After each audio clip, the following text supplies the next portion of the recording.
Jaz sem Aleš Kajtna, sem specialist družinske medicine, delam pa tukaj v zdravstvenem domu Velenje na prehospitalni enoti. Se pravi, to je prva bojna linija za najtežje poškodovane, najtežje akutno zbolele. Delo urgentnega zdravnika se mi zdi kar stresno in predvsem naporno.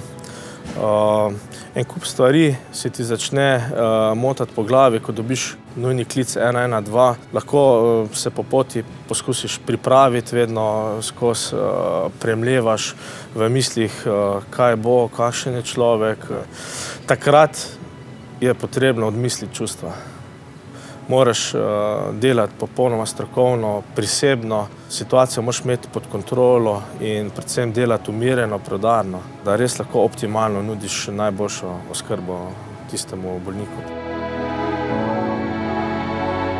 Kakšno zgodbo žal nese s sabo iz svoje službe, predvsem kadar gre za kakšno težje oživljanje, včasih na žalost tudi kakšnega otroka. Seveda se te to tudi dotakne. Poskušaš še enkrat v glavi premleti, a si vse naredil, sigurno te še žre nekaj časa, nekaj dni. Naš delovnik je kar naporen. Seveda, uradno imamo 40-urni delovnik, vendar imamo hude kadrovske primanjkljaje, tako da je treba včasih oddelati tudi 2 turnusa skupaj. Urgenca Velenje, prosim. Aha, gospa. Ja, kaj se je zgodilo? Zgrudil se je brez znakov življenja? Kje pa ste vi? Kje točno? Aha, daj pogledaj. Pri ribiškem domu. Ja, dajte začeti masirati, izvajati masažo. Ja, gospa, pridemo. Reanimacija, daj, če gremo.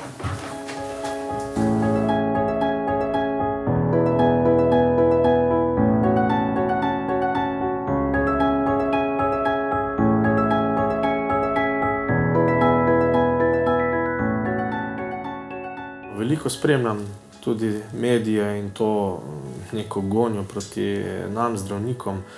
V bistvu kar postanem žalosten, kajti zelo veliko neresnic oziroma zavajanja vidimo v tem. Mislim, da večina nas se zelo trudimo po najboljših močeh, da res pomagamo bolnikom.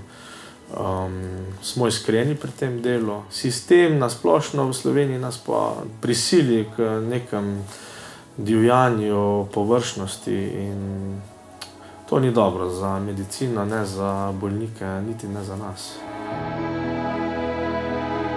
Slovenski zdravnik, kako bi ga opisal, kot normalnega človeka predvsem, enega garača, trmastega, kajti tukaj je veliko odrekanj, da postaneš to. Predvsem smo, po moje, večina preprosti, z hobiji kot vsi ostali ljudje. Nismo neki bogovi v belem. Mi se še preveč zavedamo, kako hitro lahko gre kaj narobe. Seveda noben zdravnik niti pod razno ne želi škodovati ljudem. Vendar tisti, ki dela, včasih tudi greši. Vsi mi si želimo maksimalne oskrbe za naše bolnike. Smo pa radi ne preobremenjeni. Mislim, da je bolj problem, da nas imajo v takšni luči ravno zaradi samega sistema. Drugače smo pa normalni ljudje kot vsi ostali.